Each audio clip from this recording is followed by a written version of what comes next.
বাংলাদেশের অবস্থান নিয়ে প্রধান উপদেষ্টা অধ্যাপক মোহাম্মদ ইউনূস বলেছেন, বাংলাদেশ একটি অত্যন্ত সুবিধাজনক অবস্থানে রয়েছে, যেখানে ভারত ও চীনের মতো দুই মহাশক্তিধরের মধ্যে অবস্থান করছে।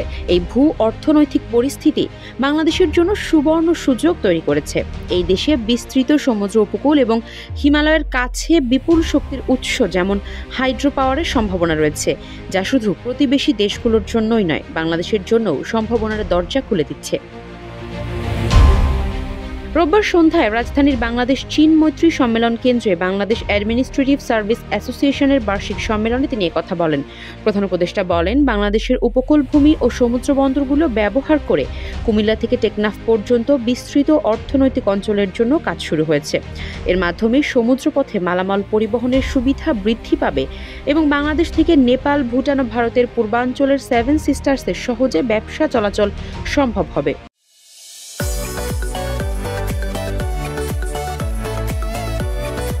তিনি বলেন, আমাদের উত্তরে হলো বিখ্যাত হিমালয় পর্বতমালা, যেখানে জমে আছে আমাদের প্রয়োজনীয় শক্তি, জলবিদ্যুৎ।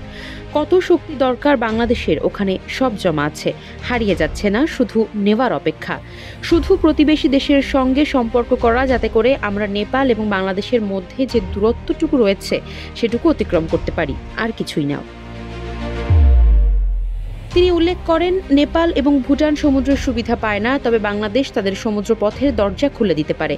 এই সহযোগিতা থেকে শুধু বাংলাদেশি লাভবান হবে না, বরং প্রতিবেশী দেশগুলোর অর্থনৈতিক উন্নয়নে ভূমিকা রাখতে পারবে। ইউনূস বলেন, বিভিন্ন প্রতিবেশী দেশের জন্য এই অর্থনৈতিক অঞ্চল অত্যন্ত গুরুত্বপূর্ণ এবং আমাদের পারস্পরিক সহযোগিতা আমাদের দেশ ও প্রতিবেশীর জন্য নতুন সম্ভাবনার দিগন্ত উন্মোচন করবে। যৌথ অর্থনীতি গড়ে তুললে সবাই লাভবান হবে জানিয়ে অধ্যাপক ইউনূস বলেন, বাংলাদেশের নিজস্ব একটি অর্থনৈতিক অঞ্চল আছে, সেই অঞ্চলকে আমরা এখনো খুলতে পারিনি, কিন্তু এই অর্থনৈতিক অঞ্চল অপেক্ষা করছে আমাদের জন্য। উত্তরে নেপাল আমাদের অঞ্চল। নেপালের সৌভাগ্য, তারা হিমালয় পর্বতের পাদদেশে রয়েছে। দুর্ভাগ্য হলো সমুদ্রের দেখা তারা পায়নি। তাদের সমুদ্র দেখতে হলে আমাদের মাধ্যমে দেখতে হবে। সে পথ যদি আমরা করে দেই, যৌথ অর্থনীতি গড়ে তুলি, তারা সমুদ্রের অভাবে আছে, আমাদের হাইড্রো পাওয়ারের অভাব আছে, এই দুই অভাব একসঙ্গে পূরণ করি।